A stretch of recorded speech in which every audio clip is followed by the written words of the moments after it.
Kenapa sih banyak orang yang rela ngantri berjam-jam demi dapat diskon yang mungkin kagak seberapa? Misalnya kayak ngantri di Gacoan sampai panjang ya, sampai keluar parkiran. Atau di Holland Bakery juga ada ngantri panjang, desak-desakan. Dan juga di Ion Mall yang antriannya tuh selalu membludak setiap store-nya mau tutup. Dan menariknya, ada satu buku yang bilang kalau perilaku kayak gini sebenarnya nurunin IQ lo sampai 13 poin cuy. Jadi ibaratnya kalau rata-rata IQ orang Indo itu 78, itu turun lagi jadi 65. Dan inilah salah satu dari banyak alasan kenapa orang miskin gak bisa keep up sama orang kaya. Welcome to Psychology of Finance by 1%. Hari ini gue bakal bahas 3 ciri mental gratisan orang miskin yang bikin mereka itu susah kaya. Enjoy!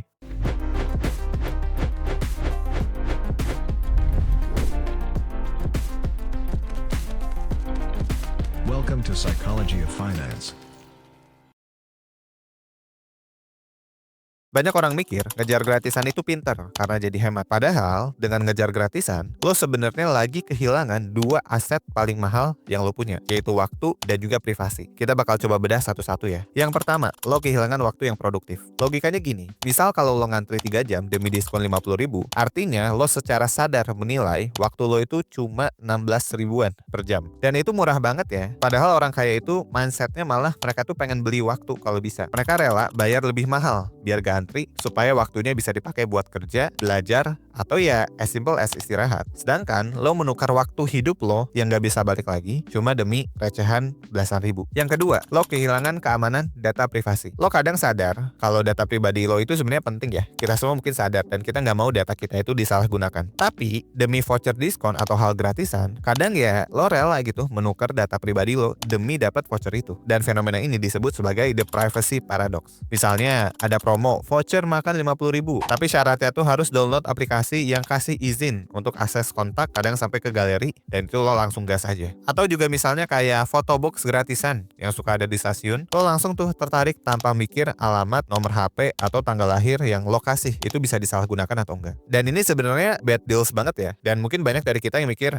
gue siapa sih? Data gue kan gak penting, paling cuma buat SMS, spam doang. Dan itu sebenarnya mindset yang salah besar ya teman-teman. Karena ada satu riset yang ngebedah soal kasus kebocoran data di Pusat Data Nasional 2024 kemarin. Sama kayak yang lokasi, yang bocor itu nama lengkap, NIK, 4 tanggal lahir, alamat, nomor HP, dan juga email. Kelihatannya sih sederhana ya, tapi gara-gara ini, ratusan instansi pemerintah itu lumpuh. Dan yang bocor, itu dijual ke dark web dengan harga yang sangat mahal. Bukan buat nipu loh, data itu bisa dipakai negara lain untuk spionase atau ngumpulin informasi rahasia negara. Jadi ini tuh sebenarnya bukan akal-akalan asing lagi ya. Makanya kenapa kemarin banyak ya orang yang rewel banget kalau salah satu syarat Amerika mau nurunin tarif impor barangnya itu dengan ngasih akses transfer data pribadi ke mereka. Karena ya emang faktor resikonya tuh bahaya banget buat negara, apalagi buat diri kita sendiri. Nah, kalau negara aja sampai rebutan ya buat masalah ini, masa sih lo kasih cuma-cuma data pribadi lo cuma demi diskon yang mungkin kagak seberapa?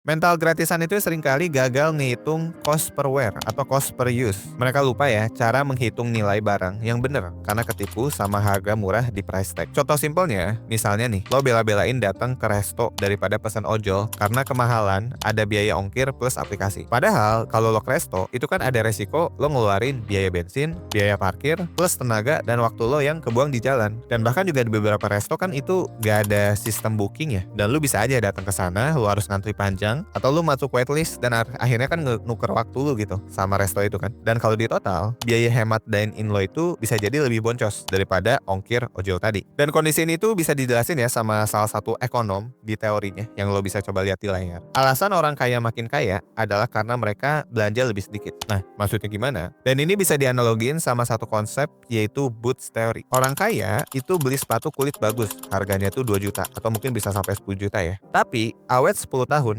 Jadi biayanya tuh bisa cuma 200.000 doang per tahun. Orang miskin beli sepatu 100.000, harganya ini murah ya di awal. Tapi 4 bulan dipakai udah jebol. Akhirnya ya mereka beli lagi dan dalam 10 tahun dia bisa habis 3 juta cuma buat beli sepatu. Niatnya lebih irit ya beli yang murah, tapi malah jadi keluar uang lebih banyak dari orang kaya karena barangnya tuh gampang rusak. Sama kayak baju ya, daripada beli 10 baju fast fashion murah yang dicuci 3 kali udah jadi elap buat pel, mending beli satu baju basic berkualitas. Misalnya at the very least kayak Uniqlo Uniqlo ya, yang mungkin awet bisa sampai 1 tahun atau 2 tahun. Konsep ini juga dipakai ya sama upper class waktu beli barang mahal kayak Copper Rimowa atau Winter Coat. Mereka nggak takut barangnya tuh lecet karena ada garansi kerusakan, bahkan bisa jadi cerita yang menjual di lingkungan sosial. Dan lebih oke-nya lagi, barang branded ini bisa jadi aset jangka panjang karena kalau dijual second, harganya tuh masih tinggi. Jadi kesimpulannya, lo bisa coba mulai nabung buat beli barang yang agak mahal dikit, tapi kualitasnya bagus dan tahan lama. Dan itu adalah cara orang kaya berhemat. Tapi ini jangan jadi justifikasi ya buat lo pakai satu baju atau barang yang sama setiap hari asalkan mahal. Ibaratnya misalnya lo punya kaos nih Uniqlo, terus lo pakai itu ke kondangan, lo pakai itu kerja, dan lo misalnya main juga pakai itu. Kalau itu sih namanya norak ya sebenarnya. Lo harus tahu tempat juga dan paham kalau penampilan lo itu adalah bentuk dari komunikasi nonverbal, apalagi di dunia kerja. Kalau ngurus baju aja lo nggak becus, orang mungkin bakal nganggep ya lo juga nggak becus ngurusin kerjaan. Jadi lo wajib banget ya punya beberapa set baju formal, smart casual, santai. Itu bukan buat gaya-gayaan, tapi buat investasi diri lo sendiri. Bahkan riset juga membuktikan ya, ada yang namanya itu beauty premium. Orang yang penampilannya lebih rapi atau proper punya peluang 52,4% lebih besar buat duduk di pekerjaan yang lebih bergengsi dan juga bergaji lebih tinggi.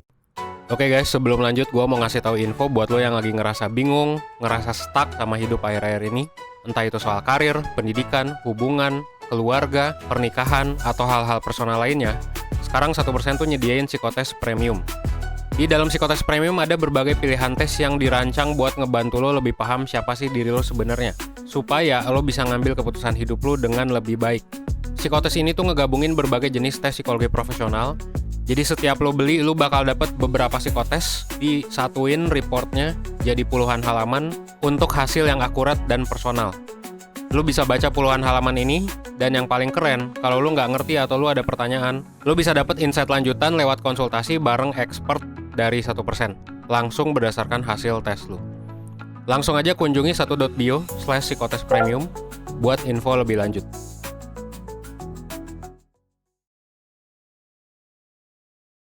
Nah, ngomong-ngomong soal karir, lo juga perlu tahu kalau mental gratisan juga bisa merusak karir lo. Jadi indikator ketiga dari orang miskin yang susah kaya adalah mereka itu gak mau spending buat pendidikan. Buat mereka, bayar seminar, bootcamp, atau training buat upgrade skill itu sama kayak bakar duit. Uangnya tuh melayang, barangnya tuh gak ada. Padahal buat orang sukses, itu adalah investasi otak. Prinsipnya tuh cukup simpel ya. Lo keluar duit banyak sekarang nih buat belajar. Tapi skill itu bakal nempel terus seumur hidup lo. Dan asal lo tahu, cuan atau keuntungan yang bakal lo dapat dari ilmu baru itu, nilainya bisa jadi jauh lebih gede daripada bunga deposito ataupun main saham sekalipun. Dan biasanya kalau orang udah pelit gitu ya soal pendidikan, di kerjaannya juga dia seringkali bakal stuck dan susah gitu buat dapat gaji yang lebih besar. Bahkan juga banyak ya fenomena anak muda sekarang yang masih entry level, skill belum ada, tapi udah picky alias pilih-pilih kerjaan, mau gajinya gede, beban kerjanya dikit, dan diwajarin kalau dikit-dikit ngeluh buat healing. Kalau lo masih miskin dan gak pinter-pinter amat, coba ingat nasihat Bob Sadino untuk jadi gelas kosong. Ambil semua peluang, terus haus akan ilmu, dan juga kerjain hal-hal yang emang sulit. Di dunia kerja, justru pengalaman dan ketahanan mental itu bakal jadi hal yang lebih berharga ya daripada gaji. At the end of the day, gue ngerti banget kalau gak semua orang itu terlahir mampu ya secara finansial. Hidup emang seringkali gak adil, dan gue gak memungkiri kalau cari duit itu sebenarnya gak gampang. Tapi mental gratisan ini adalah penjara yang kuncinya itu sebenarnya lo pegang sendiri. Dan mulai hari ini, lo bisa coba misalnya berhenti cari yang gratisan. Jangan terpaku sama harganya. Lo juga bisa pikirin cost per wear-nya ya, biar bener-bener worth it. Berhenti juga nuker waktu lu sama diskon yang receh ya. Dan juga mulai berani keluar modal buat pendidikan dan juga penampilan lo. Karena nasib lo mungkin gak akan berubah ya kalau cara pikir lo masih sama kayak kemarin. Tapi ini semua adalah pendapat dari gue ya. Kalau lo misalnya punya perspektif atau pendapat lain, langsung sampein aja di kolom komentar dan nanti kita diskusi di sana. Dan kalau lo suka pembahasan semacam ini, lo juga bisa tonton rekomendasi video dari gue ya yang ada di sebelah kiri, atau lo juga bisa tonton video kita yang ada di sebelah kanan. That's all for today. Gue Danang dari 1%. Jangan lupa bahagia dan jangan lupa hidup seutuhnya.